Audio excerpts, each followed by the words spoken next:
Assalamualaikum warahmatullahi wabarakatuh. Perkenalkan, nama saya Febriani Puspaningrum, NIM 19105011067. Saya di sini akan mempresentasikan formulasi dan teknologi sediaan padat dengan judul Formulation of Orally Disintegrating Atenolol with Tablet Sodium Starch Glycolate as Super Disintegrant. Tujuan dari penulisan ini untuk memenuhi tugas yang diberikan oleh Bapak APT Danang Novianto W.S.Fam selaku dosen pembimbing kuliah formulasi dan teknologi sediaan padat, dan akan memberikan penjelasan tentang formulasi of orally disintegrating atenolol with tablet sodium starch glycolate as super disintegrant. Yang pertama, saya akan menjelaskan tentang alat dan bahan penelitian. Alat yang digunakan dalam penelitian ini meliputi timbangan analitik, tapping machine, tumbling mixer, tableting machine, moisture content analyzer, alat uji kekerasan tablet, alat uji friabilitas, UV vis spektrofotometer, alat uji disintegrasi, dan alat uji disolusi. Bahan yang digunakan dalam penelitian ini meliputi bahan obat eksipien dan reagen. Seluruh bahan obat dan eksipien merupakan pharmaceutical grade.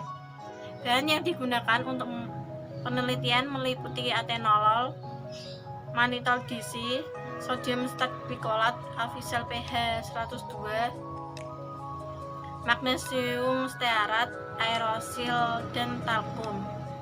Selain itu, digunakan juga reagen bahan kimia meliputi metanol, sodium.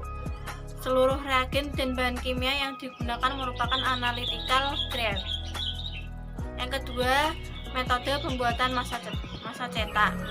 Formulasi sediaan orally disintegrant tablet atau disebut juga ODT atenolol diawali dengan pembuatan massa cetak.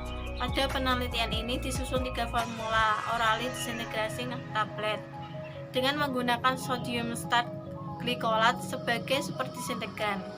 Ketiga formula tersebut meliputi orally disintegrating tablet atenolol dengan konsentrasi sodium starch glycolate 0% atau kontrol, 10% dan 20%. Formula yang disusun pada penelitian ini dapat dilihat pada tabel atenolol dan sebagian aerosil 0,35 gram.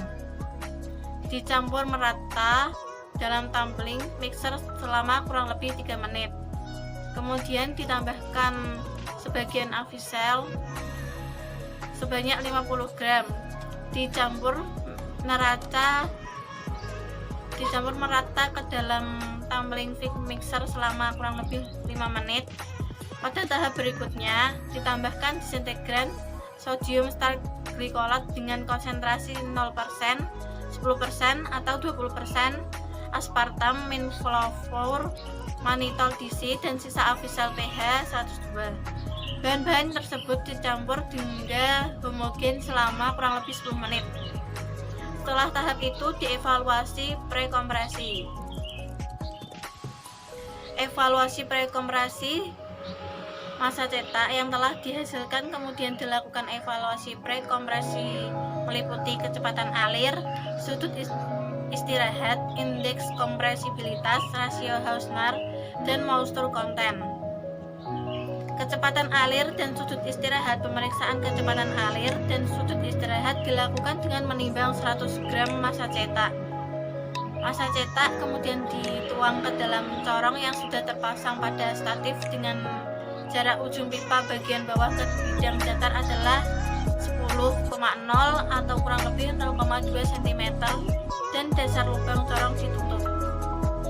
Tutup dasar lubang corong dibuka dan dilakukan pencatatan waktu yang diperlukan dari bahan mengalir sampai bahan dalam corong habis dengan menggunakan stopwatch sehingga kecepatan alir dapat dihitung.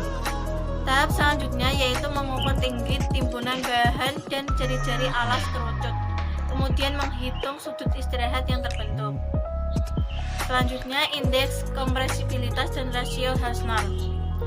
Indeks kompresibilitas suatu massa cetak ditentukan dengan terlebih dahulu melakukan pengukuran terhadap bobot jenis nyata dan bobot jenis mampat massa cetak. Hasil yang diperoleh kemudian digunakan untuk menghitung indeks kompresibilitas massa cetak menggunakan persamaan.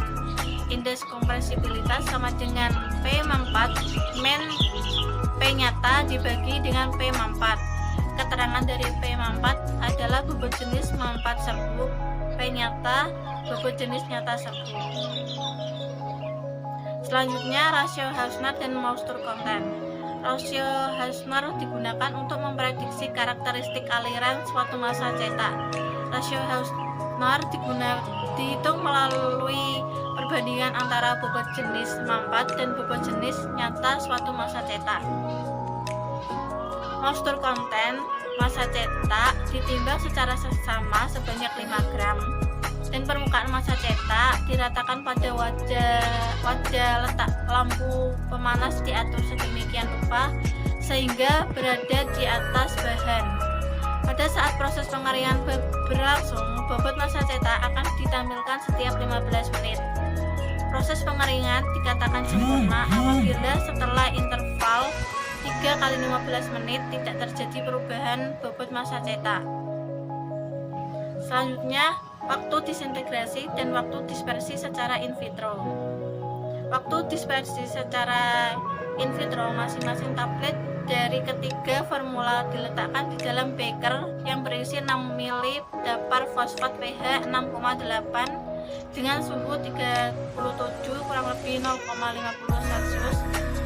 Waktu yang diperlukan oleh tablet tersebut untuk hancur dicatat sebagai waktu dispersi secara in vitro.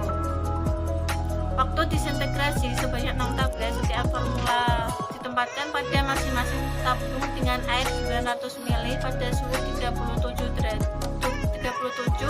kurang lebih 0,50 derajat Celcius. Bersamaan dengan dimulainya alat uji stopwatch dinyalakan. Waktu yang diperlukan agar tablet hancur atau massa intinya tidak teraba merupakan waktu hancur tablet tersebut. Berdasarkan hasil penelitian yang telah dilakukan bahwa perbedaan konsentrasi sodium sterglikolat sebagai super disintegran dalam sediaan orally disintegrating tablet atau ODT berpengaruh terhadap karakteristik fisik tablet yang dihasilkan. Sediaan orally disintegrating tablet ODT atau etanol dengan konsentrasi sodium sterglikolat 10% merupakan formula yang optimum dalam penelitian ini. Dari pembahasan ini, kami menyadari bahwa banyak kekurangan dan jauh dari kesempurnaan.